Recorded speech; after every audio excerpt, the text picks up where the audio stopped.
rugi. Emiten pun bisa rugi, bro. Emiten juga bisa rugi. Emiten bisa rugi. Kenapa akhirnya lu fokus ke saham? Karena saham itu gampang dipredik. Gampang dipredik. Gampang. Sedangkan kripto itu susahnya karena global kan. Iya. Karena global dan besar banget nih. Lu jamnya 24 jam tuh susah. 24/7 lagi ya? Iya. Gak ada istirahat. Lu gak ada istirahatnya. Lu biasa tuh dibunuh pas lu gak standby. Gak standby. Kalau di saham ini kan enak jam 9 sampai jam 4. Jadi kalau ada transaksi mencurigakan atau ada buangan gede, gue tinggal langsung otomatis sell. Oke. Lebih gampang, bro. Oke. Jadi di saham itu begitu gue terjun di saham di 2018 akhir, gue jadi trader kan. Itu untung gue lumayan konsisten. Makanya gue pede dari top up 10 juta, 100 juta, 300 juta, sampai terakhir di Januari 2020 gue top up 1M. Itu terakhir kali top up? Terakhir kali top up. Udah gitu gue gak pernah top up lagi. Sampai sekarang? Sampai sekarang. Oh, withdraw doang berarti? Kadang withdraw, kadang gue gak pernah withdraw. Gue withdraw jarang banget. Oh, tapi sekali withdraw? Gue gulung terus. Oh, oke. Jadi kenapa uang gue gede? Karena gue jarang withdraw. Gue banyak kan gulung. Compounding lah ya? Compounding jadi gede banget. Jadi gede banget. Gitu, bro. Dengan pengalaman lu sekarang nih, kalau lu ngelihat nih retail tuh banyak yang rugi kalau kita bilang. Biasa tuh apa yang bikin mereka tuh rugi, bro? Sebenarnya gue awal-awal invest saham juga rugi sih. Ada ruginya ya. Pertama jadi trader konsisten untung, terus kena market crash COVID. Ya. 1M gue rugi tuh, jadi tinggal sisa 500 juta. Oh, setengah ya? Tinggal hilang setengah. Oke. Menurut gue sih lu pantang menyerah aja ya, lu pelajarin terus. Pasti nanti lu get back sih, duitnya balik berkali-kali lipat. Oke.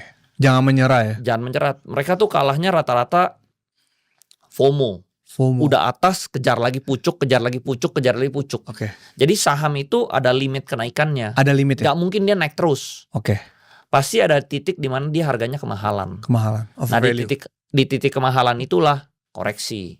Nah orang salahnya tuh dibeli titik di kemahalan itu. Begitu turun takut, nggak berani beli. Oke. Ya udah begitu terus. Kalau naik dia kejar, kalau turun nggak berani beli.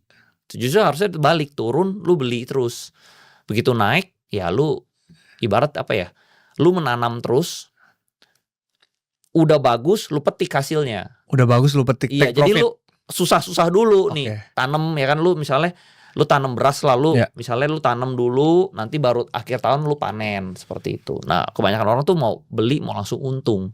Pas merah dia nggak siap. Oke. Tapi gimana caranya kita tahu nih, bro, supaya nggak FOMO tuh gimana tips dari lu? Kalau gue lihat udah pucuk banget all time high, gue nggak berani kejar. Udah pucuk all time high lu nggak kejar? Iya, gue nggak berani kejar. Kecuali gue lihat broker summary-nya yang beli itu broker-broker gede gitu, atau misalnya pengendalinya masih beli di harga pucuk. Nah mungkin gue berani ikut lah. Tapi mungkin porsinya jangan terlalu besar. Porsinya jangan gede ya? Iya. Oke. Justru paling bagus tuh beli saham itu sebelum dia rame. Sebelum rame? Iya. Begitu rame lu udah untung. Maksudnya sebelum di berita-berita gitu? Betul. Oke. Betul. Lu kan banyak ketemu orang nih. Banyak ketemu market maker ini itu. Sebenarnya tuh apa yang membedain cara pandang retail sama market maker ini? Retail itu selalu gue sebenarnya udah ketemu banyak market maker, ketemu banyak emiten juga udah ketemu ya. Retail juga banyak ketemu. Perbedaannya itu kalau gue lihat yang lucu ya, bro ya.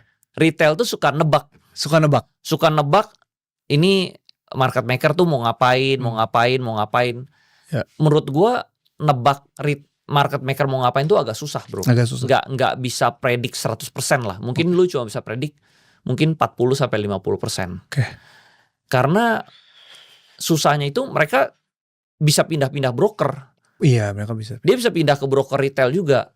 Nggak selalu misalnya dia hari ini main, dia bakal main terus. Nggak juga, dia kadang main ini, nanti dia bisa tinggalin.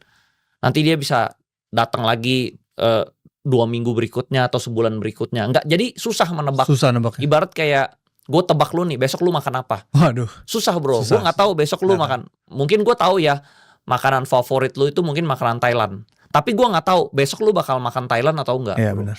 Nah jadi memprediksi retail tuh berusaha memprediksi pergerakan market maker. Menurut gue itu susah.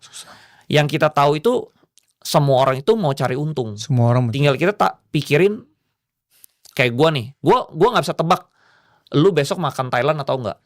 Tapi gue bisa tebak dalam 1 bulan kemungkinan lu ada makan 1 kali. Nah, gitu. Jadi menurut gue tugas lu pas dia turun lu beli aja. Begitu nanti si market maker ini aktif, Nah, ya lu udah bisa jual atau apa gitu loh. Take profit. Cuman lu pikirnya harus lebih jangka panjang. Lu nggak bisa pikirnya tuh besok tuh lu makan, lu nggak bisa pikirnya short term. Short term. Gitu. Jadi kalau gue mikirnya besok lu makan apa, ya lu tuh pemikirannya short term sebenarnya sih. Oke. Seperti itu. Itu sih perbedaannya. Nah, kalau itu kan kalau cara pikir retail ya, itu berusaha memprediksi cara pikir orang, itu susah. Sedangkan kalau market maker ini posisinya kebalikan. Kalau misalnya keluar berita-berita bagus, ya rata-rata mungkin dia udah jualan. Udah take profit. Sedangkan kalau retail keluar berita bagus dia beli. Gitu loh. Nah, jadi kita harus bedain berita mana yang gorengan, berita mana yang real.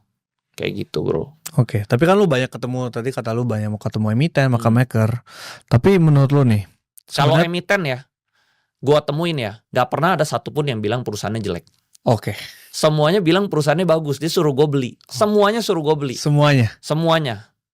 Nggak, mana ada. Misalnya lu punya perusahaan, lu bilang, jangan beli perusahaan gue. Nggak ada. Pasti semuanya suruh beli. Dia bilang perusahaan gue bagus, mau begini-begini. Nah, itu balik ke diri lu sendiri. Jadi misalnya ada orang bilang, gue itu bisa cuan banyak di saham tuh karena insider. Kalau lu baca bukunya Warren Buffett, insider itu salah satu yang bikin lu bangkrut. Karena lu dengar, contoh misalnya kita bisnis deh, kita ikutin, kita punya teman baik nih, teman baik kita tuh sebenarnya nggak bisa berbisnis, tapi karena dia teman baik, kita invest, akhirnya rugi kan? Rugi. Di saham juga sama. Banyak sebenarnya perusahaan itu emiten tuh jelek, cuman karena lu kenal sama dia, lu beli, ya lu siap-siap rugi. Jadi insider tuh salah satu kunci bikin lu rugi sebenarnya. Insider tuh salah kunci bikin lu rugi. Iya.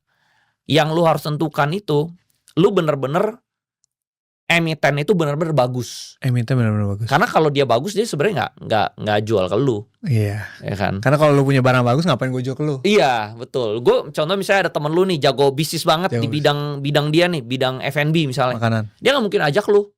Orang gue jago, gue bisa bikin restoran gue rame sendiri. Ya. Nah, itu yang cara pikirnya ya. Tadi retail, market maker sama emiten. Gitu loh. Justru emiten yang jago dia nggak butuh lu. Iya. Tapi dari institusi yang lu ketemu atau mereka bisa rugi gak sih menurut lu? Bisa rugi. Bisa rugi. Bisa rugi. Semua bisa rugi. Jadi bursa saham itu adil sebenarnya. Ibarat lu berusaha nipu orang lah, tapi nggak berhasil, ya lu rugi jadinya. Lu udah keluar ongkos. Lu udah keluar ongkos berita apa segala macam, bisa juga dia rugi. Biasanya dia rugi karena apa tapi? Mungkin barangnya nggak rame. Iya, jadi dia rugi gitu loh. Jadi menurut gue semua bisa rugi. Emiten pun bisa rugi, bro. Emiten juga bisa rugi. Emiten bisa rugi. Misalnya dia tarik sahamnya ya naik. Misalnya dia mau goreng sahamnya nih, dia tarik sahamnya. Terus ternyata nggak ada yang ngikut nih, retail nggak ada yang beli. Ya udah dia akhirnya kan beli di pucuk. Dia bisa rugi juga. Jadi sebenarnya di bursa semua bisa rugi. Adil lah ya. Adil. Siapapun yang beli di paling pucuk ya dia yang rugi gitu. Mau emiten, market maker, retail semua bisa rugi, bro. Oke.